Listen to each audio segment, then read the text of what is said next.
જોયું મિત્રો, સૌપ્રથમ જ્યારે મેં આ સળી જે લાકડી જે છે એને સ્થિર કરવાનો પ્રયત્ન કરતો હતો ત્યારે પહેલી વાર જ્યારે મેં એને સ્થિર કરવાનો પ્રયત્ન કર્યો ત્યારે ઘણા પ્રયત્ને મારી લાકડી નીચે પડી જાય છે.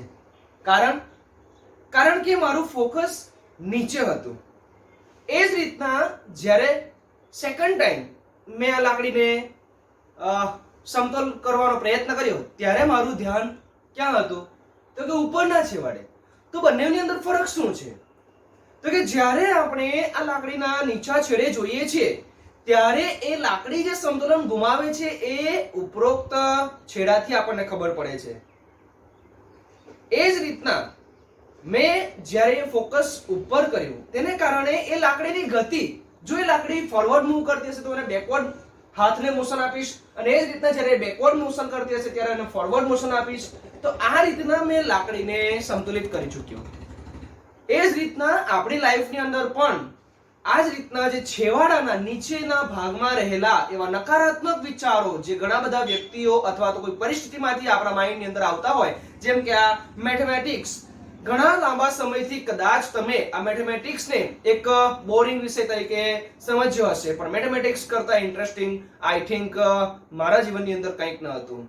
કારણ કે મેથેમેટિક્સ આપણે ડગલે ને પગલે ઉપયોગ કરતા આવ્યા છે. હા, એવું નથી કહેતો કે વિજ્ઞાન ઉપયોગી નથી, સંસ્કૃત ગુજરાતી ઉપયોગી નથી, પરંતુ ગણિત એ આપણને વ્યવહારની અંદર ખૂબ જ કામ લાગે છે. અને આવા અનેકો દાખલા આપણને ગણિતની અંદર શીખવા મળે છે, અનેકો ખ્યાલો આપણને ગણિતની અંદર શીખવા મળે છે કે જે આપણા રોજબરોજના જીવનની અંદર ખૂબ જ ઉપયોગી છે. તો શા માટે ગણિતને આવા નકારાત્મક વિચારો કે જે આપણને ઘણીવાર કહેતા હોય કે ના, ગણિત એટલે બોરિંગ, ગણિત એટલે બહુ હાર્ડ, ગણિત એટલે યુઝલેસ, આવા ઘણા બધા વર્ડ્સ આપણા માઇન્ડની અંદર આ નેગેટિવિટીના સ્વરૂપમાં આપણા માઇન્ડની અંદર ફરતા હોય, એટલા માટે આપણે સૌ આ ગણિતને એક ભારે વિષય, અણગમતો વિષય તરીકે લેતા હોઈએ છીએ. પરંતુ આ પ્રવૃત્તિ પરથી મારે એ શીખવાનું હતું મિત્રો કે જ્યારે પણ આપણે આ નકારાત્મક બાબતોને છોડીને આ પોઝિટિવ બાબતો વિશે વિચારીશું કે બોર્ડની અંદર જો સરળતાથી માર્ક્સ લેવું હોય તો આવા દાખલા ગણીને આપણે લાંબાના લાંબા સવાલ લખીએ છીએ, તે છતાં પણ આપણને 2 થી 4 પાના ભરીએ તો આપણને 5 માર્ક્સ મળે. જ્યારે આવા ગણિતની અંદર સ્ટેપ બાય સ્ટેપ દાખલા ગણીશું તો કદાચ એક પેજની અંદર પણ આપણને 5 માર્ક્સ મળી શકે છે.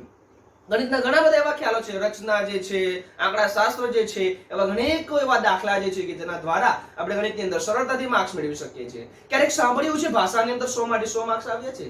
ના, પોસિબલ છે. શેમાં? તો કે ગણિતની અંદર. તો ગણિતને એક વ્યવહારુ, ઉપયોગી અને મહત્વના વિષય તરીકે શીખવાનો આગ્રહ રાખો, એવી આશા સાથે આજના લેક્ચરની શરૂઆત કરવા ચાહું છું. આપને પણ આ લાકડીનો પ્રયોગ કરો, પ્રવૃત્તિ કરો અને તમારા જીવનની અંદર પણ આ લાકડીને સાંકળો. એટલે કે લાકડી જ નહીં પણ એવા ઘણા બધા અનબેલેન્સ વિચારો કે જે આપણા માઇન્ડને હંમેશા નેગેટિવ રાખતા હોય, એવા નેગેટિવ માઇન્ડથી દૂર રહો અને સતત ને સતત પોઝિટિવ વિચાર લેતા રહો. ચાલો આજે આપણે શીખીશું યુક્લિડની ભાગ પ્રવિધિ અનુસાર આપણે જે લાસ્ટ ટાઈમ શીખ્યા હતા, પ્રકરણ નંબર 1 વાસ્તવિક સંખ્યાનો ઉદાહરણ નંબર 2. હું પહેલા તમને ઉદાહરણ નંબર 2 જે તમારી પાઠ્યપુસ્તકની અંદર પણ રકમ લખી હશે એ વાંચી સંભળાવું અને પછી એને ગણતરી કેવી રીતના લેવાની એ તમને હું શીખવીશ. મિત્રો, એક વાત યાદ રાખજો આજે કે આજે જે દાખલા શીખી રહ્યા છે એવા જ દાખલા તમને ધોરણ 11, ધોરણ 12 ની અંદર પણ આવશે, કોલેજની અંદર જશો તો પણ આવશે. એટલે એક વાર શીખવાનું, લાઈફ ટાઈમ યાદ રાખવાનું હું હંમેશા કહેતો રહ્યો છું. ગોખણપટ્ટીથી મુક્ત શિક્ષણ તો એ ખરેખર હું તમને આપવા માંગુ છું અને એ આપીને જ રહીશ. તો એ અનુસાર આજના જે દાખલા જે છે તમારો પાયો શરૂઆત કરવા જઈ રહ્યા છે. આજ સુધી તમે આવા દાખલા ગણ્યા પણ ન હતા અને આવનારા ભવિષ્યની અંદર આના જેવા દાખલા આવશે. તો આજે બરાબર શીખશો તો તમને ભવિષ્યની અંદર ખૂબ જ કામ લાગશે. હું ગેરંટી સાથે કહી શકું છું મિત્રો કે આ દાખલા જે છે એની હું વ્યવસ્થિત રીતના એવી રીતના સાબિતી આપીશ કે એક દાખલો હું ગણાવીશ તો તમને બીજા દાખલા પણ આવડશે. ધ્યાન રાખવાનું એટલું છે મિત્રો કે દાખલાના સ્ટેપ માટે ઉપયોગી આપણી થિંકિંગ કેવી છે. મેં હંમેશા કહેતો રહ્યો છું કે રકમમાં જ જવાબ છુપાયેલો છે. તે કઈ રીતના? ચાલો આપણે શરૂઆત કરીએ. દર્શાવો કે દરેક યુગ્મ ધન પૂર્ણાંક, અહીં શબ્દ આવે છે યુગ્મ ધન પૂર્ણાંક, એ કોઈક પૂર્ણાંક q માટે 2q સ્વરૂપમાં અને દરેક અયુગ્મ પૂર્ણાંક એ 2q + 1 સ્વરૂપે હોય. તો આ રકમની અંદર મેં જે હાઇલાઇટ કરેલા વર્ડ્સ તમે જોશો તો આપણને કીધું છે કે એવું દર્શાવો કે દરેક યુગ્મ ધન પૂર્ણાંક, હવે યુગ્મ ધન પૂર્ણાંક આવે એટલે ધોરણ 6, 7, 8, 9 આ નીચલા ધોરણની અંદર તમે શીખીને આવ્યા છો. યુગ્મ એટલે કેવી? તો કે યુગ્મ એટલે કે જોડી. યુગ્મ એટલે કે જોડી, જેની જોડી બની જાય બે બેની અને એક પણ શેષ ના વધે તો તેને આપણે યુગ્મ કહીએ છીએ. લાઈક 2, 4, 6, 8, 10, 12, 14, 16, 18 આ રીતના બેકી સંખ્યા આપણે કહીએ છીએ તે જોડી એટલે કે બેકી યુગ્મ. તો સૌપ્રથમ તો આ યુગ્મનો ખ્યાલ તમારા માઇન્ડમાં હોવો બહુ જરૂરી છે. ક્લિયર? તો યુગ્મ બેકી સંખ્યા, યુગ્મ એટલે કે બેકી સંખ્યા, જોડીવાળી સંખ્યા. ઓકે, તો તે સંખ્યાને આપણે q માટે, કોઈ q માટે તું q સ્વરૂપમાં લખી શકીએ એવું કહે છે. તે પછી કોઈ પણ સંખ્યા હોય કે તે 2 હોય તો 2 ને પણ આપણે 2q સ્વરૂપે લખી શકીએ, 4 હોય તો 4 ને પણ આપણે 2q સ્વરૂપે લખી શકીએ, 6 હોય તો 6 ને પણ આપણે 2q સ્વરૂપે લખી શકીએ, 8 હોય તો 8 પણ આપણે 2q આવા સ્વરૂપે આપણે દર્શાવવાનું છે, સાબિત કરવા કહ્યું છે. તો એ આપણે સાબિતી મેળવીશું. તો સૌપ્રથમ તો મારો આગ્રહ જે છે મિત્રો કે મુખ્યતઃ રકમની અંદર કયું પદ, કઈ રચના તમને માંગેલી છે, કયું પદ તમારે શોધવાનું છે એ બહુ ઇમ્પોર્ટન્ટ છે, કયા પદનો ઉપયોગ કરવાનો એ બહુ ઇમ્પોર્ટન્ટ છે. તો યુગ્મનો ખ્યાલ તમને હોવો જોઈએ. તો યુગ્મ ધન પૂર્ણાંક આપણે જોઈ, તે જ રીતના અયુગ્મ પૂર્ણાંક, અયુગ્મ જેવી રીતના યુગ્મ એટલે બેકી એ જ રીતના અયુગ્મ એટલે એકી. તો અયુગ્મ પૂર્ણાંક જે છે એને કયા સ્વરૂપે દર્શાવવાનું? તો કે 2q + 1 સ્વરૂપે દર્શાવી શકાય એવું કહે છે. 2q + 1. તો સૌપ્રથમ દેખીતી રીતે તમને આ રકમ પરથી જવાબ મળી જાય છે કે જો આપણે આને 2q સ્વરૂપે લખી શકીએ તો એમાં એક એડ કરીશ તો સીધો 3 આવી જ જશે, આમાં એક એડ કરીશ તો સીધા 5 આવી જ જશે. એટલે આપણને આ દેખીતી રીતે જોવા મળે છે, પણ એની સાબિતી મળવી બહુ ઇમ્પોર્ટન્ટ છે ને.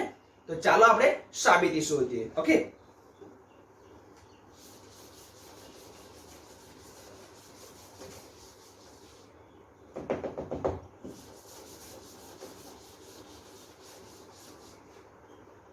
ચાલો બીજી એક વસ્તુ કે ધોરણ 10 માં છો તમે, કોઈક સીમાની અંદર તમારા જ્ઞાનને બાંધવાનું નથી, ધોરણ 10 ના અભ્યાસક્રમને કોઈ સીમાની અંદર બાંધવાનું નથી, પરંતુ ધોરણ 10 ની અંદર જે તમારો પાઠ્યક્રમ જે છે એને અનુસંધાનમાં આપણે અત્યારે દાખલા શીખીશું અને લેસ્ટ ટાઈમમાં એન્ડ ટાઈમ પર જ્યારે આ ટોપિક પતશે ત્યારે તમને આખો વિસ્તૃત સમજ આપીશ કે જે તમને 11, 12 અને કોલેજમાં પણ કામ લાગશે. ઓકે, તો સૌપ્રથમ તો આ દાખલા જે છે આપણે પ્રકરણ જે ભણીએ છીએ તો પરીક્ષાની અંદર આ દાખલા કયા ચેપ્ટરના છે એ પહેલા તો વિશ્લેષણ કરવું બહુ ઇમ્પોર્ટન્ટ છે.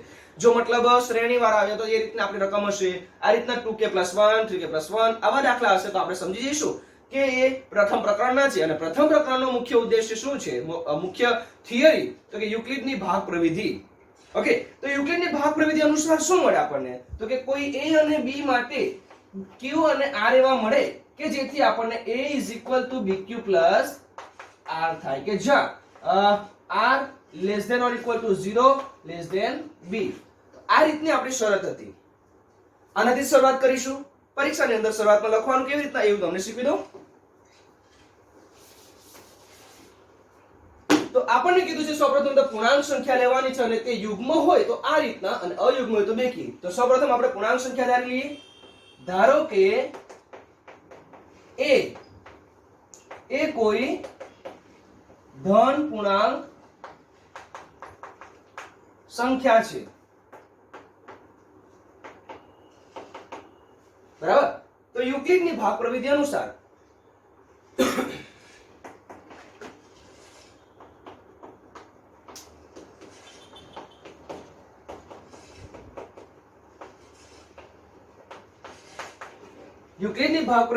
આપણને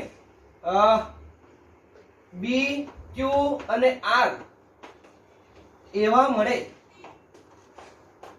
જેથી a = bq + r કે જ્યાં 0 ≤ r b થાય. હવે ધારો કે આની અંદર b = 2 લેતા પ્રશ્ન થાય શા માટે 2 જ લેવાનું? તો અહીંથી શીખવાનું છે મુખ્ય વાત. તો સ્ટેપ બાય સ્ટેપ આ દાખલો 2 થી 5 સ્ટેપનો હશે મેક્સિમમ.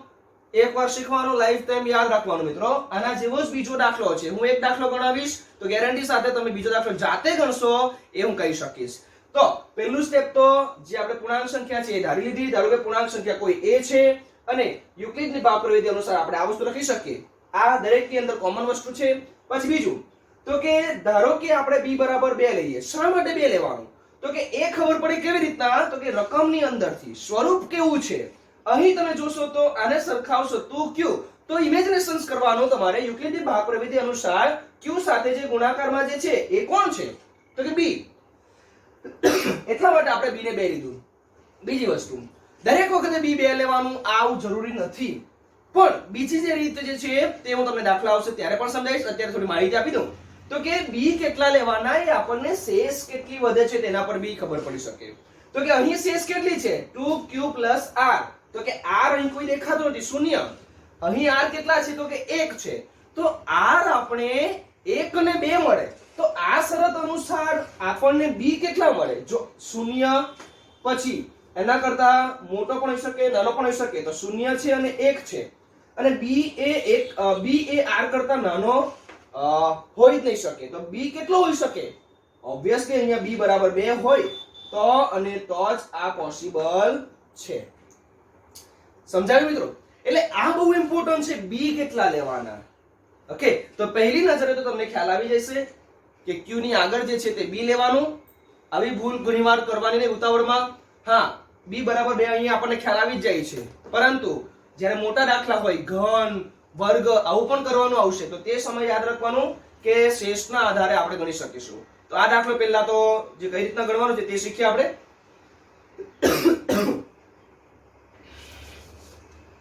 આપણે b બરાબર 2 લેતા r મળે. r બરાબર આપણને 0 અને 1 મળશે. 0 અને 1 મળે. તેથી b બરાબર 2 અને r બરાબર 0 લેતા આપણને શું મળશે? a bq r ની અંદર આ મૂકીએ તો a બરાબર 2q 0 મળશે. તો કે સૌપ્રથમ તો આપણને કયા કયા સ્વરૂપ મળે એ પણ તમે જોઈ શકો છો. તો કે 2q 1 મળશે એકવાર 0 મૂકીએ ત્યારે, અને 1 મૂકીએ ત્યારે શું મળે? તેથી આપણને આ સ્વરૂપ મળ્યું 2q 1. તો અહીં તમે જોશો તો આને આપણે લખી શકીએ 2q, કારણ કે શેષ શૂન્ય છે. હવે અહીં 2q જે છે એ 2 સાથે ગુણાયેલો q, જે તો શું છે? યુગ્મ છે. જે સૌપ્રથમ તો તે યુગ્મ તો છે જ, પણ પહેલા એ 2 વડે ગુણાયેલો છે એટલા માટે વિભાજ્ય છે. જે 2 વડે વિભાજ્ય છે. તેથી 2q a q એ યુગ્મ થશે. છે સિમ્પલ સાબિતી. ક્લિયર? તો આ રીતના આપણે મેળવી શક્યા. 0 લઈએ છે, 0 લઈએ તો બધી શેષ સાથે ચેક કરવાનું. પહેલા આપણે 0 ની શરૂઆત કરી, પછી 1 થી આ રીતના. હવે બીજું જોઈએ તો કે b બરાબર 2. b બદલાતો નથી આપણો. b 1 ને 1 જ રહે છે. તેના કારણે જ આપણને r મળે છે. b બરાબર 2 લીધું અને r બરાબર 1 લેતા. r બરાબર 1 મૂકીએ તો a 2q 1. હવે અગેન પાછું અહીં 2q a આપણે અહીં એક સ્ટેપ થી લખી દઈ શકીએ છીએ, જે અયુગ્મ થશે. કેમ? પરંતુ એનું કારણ લખવાનું. અયુગ્મ કેમ થાય? કારણ કે 2q યુગ્મ છે. યુગ્મ એટલે કે એકી, અને બેકી સંખ્યામાં એકી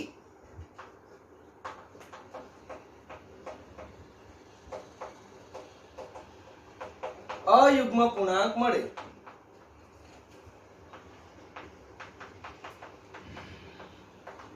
છે તો કે જ્યારે આપણે 2q 1 લીધું તો 2q તો કેવી છે? તો કે યુગ્મ છે. અને યુગ્મમાં જ્યારે આપણે એકી સંખ્યા ઉમેરીએ તો મળતી સંખ્યા પણ કેવી હોય? અયુગ્મ. હા ને? તો આ રીતના આપણે સાબિતી મેળવી 2q એ યુગ્મ હોય ત્યારે અને 2q 1 એ અયુગ્મ હોય ત્યારે. શું દર વખતે આ જ વસ્તુ આવશે? શું દર વખતે જવાબની અંદર આપણે b બરાબર 2 જ લેવા પડશે? અનેકો પ્રશ્નો તમારા મનમાં થવા જોઈએ. ક્લિયર? તો આને આધારે ફક્ત આપણે એટલું સાબિત કરી શકીએ કે જ્યારે આપણે b લઈએ 2 ત્યારે ફક્ત આપણને આટલા સ્વરૂપ મળશે. એ જ રીતના તમારા બીજા દાખલાની અંદર કયું છે તે બરાબર જુઓ. ઓકે, તો આના પરથી પહેલા તો આ વ્યવહારિક દાખલો છે એટલા માટે આપણે જવાબ લખવો પડે. તો જવાબમાં શું લખી શકીશું? તેથી આપણે કહી શકીએ કે a = 2qa યુગ્મ સ્વરૂપે દર્શાવી શકાય. સવાલ પર જવાનું પાછું એકવાર જવાબ લખતી વખતે.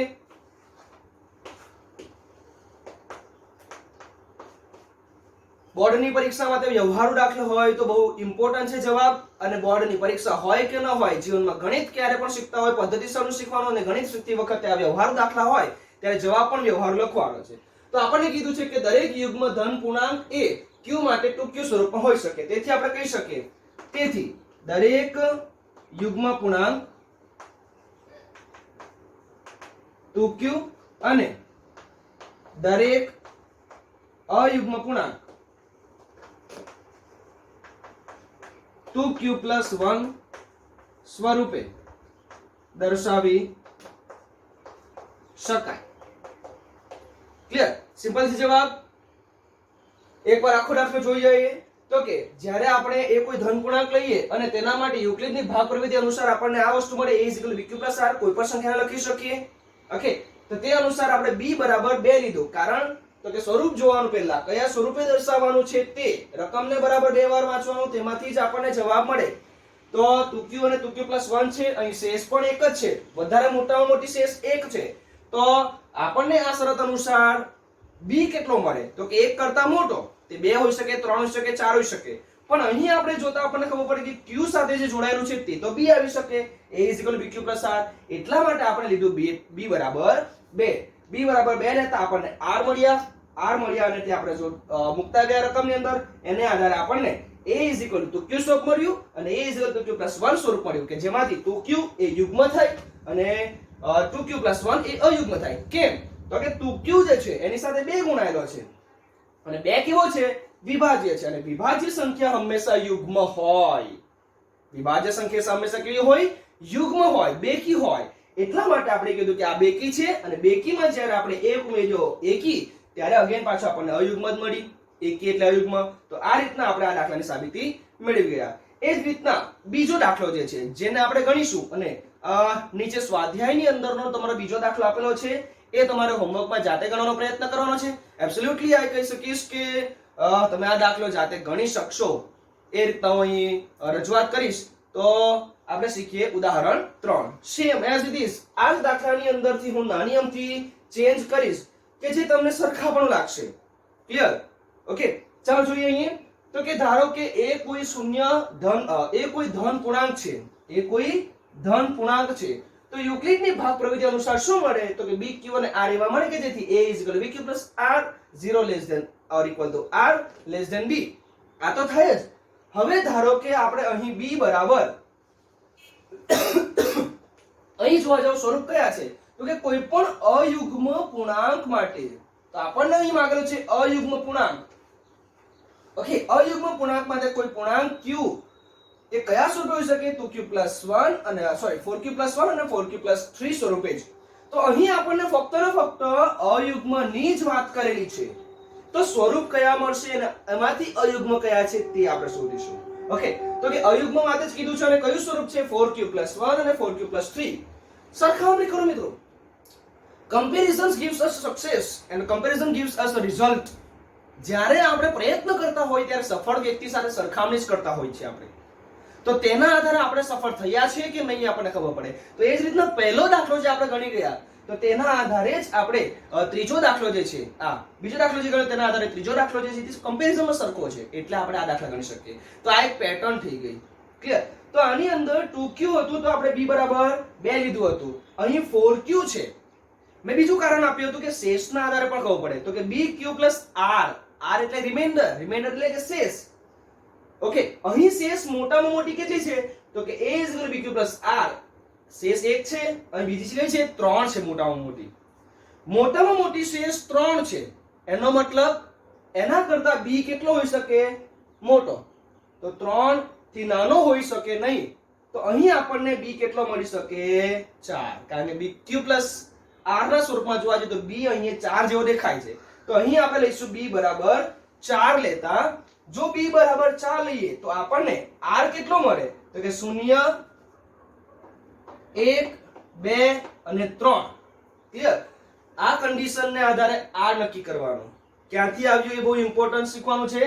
0 લેસ ધેન ઓર ઇક્વલ એટલે આનો મતલબ એ થાય કે r એ 0 પણ હોઈ શકે અને b કરતા નાનો જ હશે. b 4 લીધો, 0 અને 4 ની વચ્ચે કેટલી સંખ્યા આવે? 0 1 2 3. ક્લિયર? તો આ રીતના આપણને r મળે. હવે b બરાબર આપણે 2 લઈએ, r બરાબર આપણે 0 લઈએ તો આપણને સ્વરૂપ કેવું મળે? સોરી, b બરાબર આપણે 4 લઈએ અને r બરાબર 0 લઈએ તો આપણને સ્વરૂપ મળે 4q. હવે 4q જે છે 4q પ્લસ 0 એને આપણે કઈ રીતે લખી શકીએ? તો કે 4q, કારણ કે 0 ની કઈ વેલ્યુ નથી. અને અહીં આપણે 4q ને લખી શકીએ 2 ગુણ્યા 2q, 2 ગુણ્યા 2q. અને 2 ગુણ્યા હોય તો તે સંખ્યા તો કેવી હોય? તો કે વિભાજ્ય. અને વિભાજ્ય હોય તો તે કઈ હોય? તો કે યુગ્મ. ક્લિયર? વિભાજ્ય હોય તો તે કેવી હોય? યુગ્મ. તો અગેન પાછા આપણે 4q જે છે એ યુગ્મ મળ્યું. અને આપણને તો માંગેલું છે અયુગ્મ. રકમ પર જવાનું. અયુગ્મ. તો એનો મતલબ આ સ્વરૂપ અયુગ્મનું નથી. ક્લિયર? તેથી આપણે આ સ્વરૂપને અયુગ્મ તરીકે નહીં લખીશું એટલે આને હાઈલાઈટ કરી દીધું. હવે આગળ જઈએ. b બરાબર આપણે અગેન 4 લઈએ અને r બરાબર 1 લઈએ તો આપણને કયું સ્વરૂપ મળે? 4q plus 1. 4q plus 1. પણ અહીં 4q કેવા છે? 4q યુગ્મ છે અને યુગ્મમાં જ્યારે આપણે એકી સંખ્યા ઉમેરીએ તો કઈ થાય? અયુગ્મ. મળ્યું? 4q પ્લસ 1 એ અયુગ્મ સ્વરૂપ છે. છે ને? ક્લિયર? તો આ રીતના આપણને પહેલું સ્વરૂપ મળ્યું. હવે આગળ જઈએ. આપણી પાસે હજુ શેષમાં 0 આવી ગયો, 1 આવી ગયો, હજુ 2 અને 3 બાકી છે. ઓકે, તો હું આ ઇરેઝ કરું છું.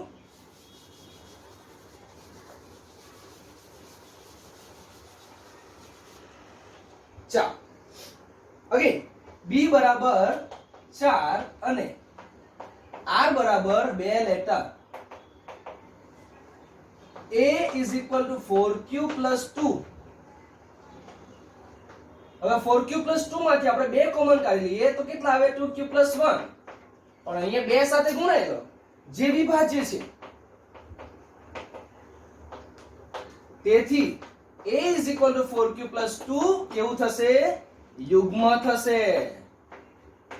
અને આપણને તો માંગેલું અયુગ્મ. તો આપણે દર્શાવવાનું છે કે કોઈ પણ અયુગ્મ સંખ્યા, તો અયુગ્મમાં તો 4q plus 2 આવવાનું છે નથી એટલે આ સ્વરૂપ પણ આપણું અયુગ્મમાં નથી. હવે બાકી રહ્યું શેષ કઈ? તો કે 3. તો એના વિશે આપણે ગણીએ.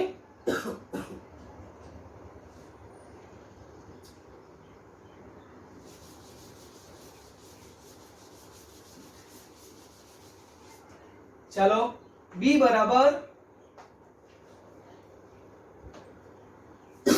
જ્યાં પણ ગણો તીર કરતા રહેવાનું જેથી આપણને ચકાસવાને ખબર પડે. b બરાબર 4 અને r બરાબર 3 લેતા તો અહીં આગળ આપણને સ્વરૂપ મળે a is equal to 4q plus 3. Again 4q plus 3 માં કઈ કોમન નીકળતું નથી પણ આપણે શું જાણીએ છીએ? જે અયુગ્મ થશે. કેમ? તો કારણ લખવાનું. કારણ કે 4q યુગ્મ 4q યુગ્મ છે તેમાં અયુગ્મ સંખ્યા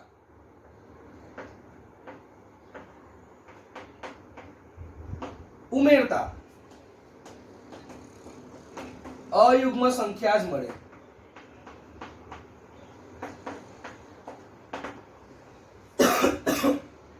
ફોર ક્યુ યુગ્મ છે આપણે અહીંયા સબમિટ કરી ગયા અને એમાં આપણે અયુગ્મ સંખ્યા ઉમેરીએ તો આપણને અયુગ્મ સંખ્યા જ મળે ને. તેથી આપણે કહી શકીએ કે 4q + 3 અયુગ્મ સ્વરૂપ થાય. પણ કોનું? a = 4q + 3. તો આ રીતના આપણને 4q + 3 બી મળ્યા. તો આપણી રકમમાં હતું કે અયુગ્મ સંખ્યા હોય તો બે સ્વરૂપ મળે, 4q + 1 અને 4q + 3. છે સાબિતી. જવાબ લખીએ તો કે અહીં દરેક યુગ્મ પૂર્ણાંક અયુગ્મ પૂર્ણાંકની વાત કરેલી છે, તો આપણે અયુગ્મ પૂર્ણાંક લખીશું. અયુગ્મ પૂર્ણાંક 4q + 1 અને 4q + 3 સ્વરૂપે આવે છે. જવાબ હે ને? તો આ રીતના દાખલામાં કઈ સુધી કરવાનું, સેમ સ્ટેપ અહીં સુધી. બી કયા લેવાનું છે આપણને રકમ પરથી ખબર પડે. તો આ રકમની ચર્ચા કરી લેજો, હોમવર્કમાં આપવાનો છું તમને. તો કે દર્શાવો કે કોઈ પણ અયુગ્મ ધન પૂર્ણાંક, તો અહીંયા પણ અયુગ્મ માંગેલું છે ધન પૂર્ણાંક માટે q માટે 6q + 1 છે. તો 6q આવ્યો તો પહેલી નજરે આપણને જોતા બી કેટલા લેવાના એ ખ્યાલ આવી જાય. અહીંયા 6q એટલે 6 આવી શકે. જુઓ એ સાચું છે કે નહીં 6. તો શેષ મોટામાં મોટી શેષ કઈ છે જુઓ, તો કે 1 3 અથવા તો 5. તો કે 5 છે. ઓકે, તો 5 કરતા મોટા તો શેષ હોઈ નહીં શકવાની, બી હોઈ નહીં શકવાના. તો કોણ આવી શકે? બી બરાબર, સોરી 5 કરતા નાના તો હોઈ નથી શકવાના, એટલે આપણી પાસે 6 આવી શકે કે જે આપણા સ્વરૂપની અંદર પણ બંધ બેસે છે. તો આ રીતના આ રકમની અંદર તમે બી બરાબર 6 લઈને આપણને શેષ જેટલી મળે તે દાખલા તમે ગણી શકો છો. આઈ હોપ તમને આ દાખલા ખબર પડી હશે, અને જો ના ખબર પડી હોય તો શ્યોર મારા ચેનલ ઉપર તમને નંબર આપેલો છે, તો તે નંબર ઉપર પણ કોલ કરીને તમે પૂછી શકો છો. લેક્ચરની અંદર ધ્યાનપૂર્વક સમજવા બદલ આપ સૌનો ખૂબ ખૂબ આભાર, અને નેક્સ્ટ ટાઈમ જ્યારે આવીશું ત્યારે આપણે આવા જ દાખલા બીજા ગણીશું. Thank you.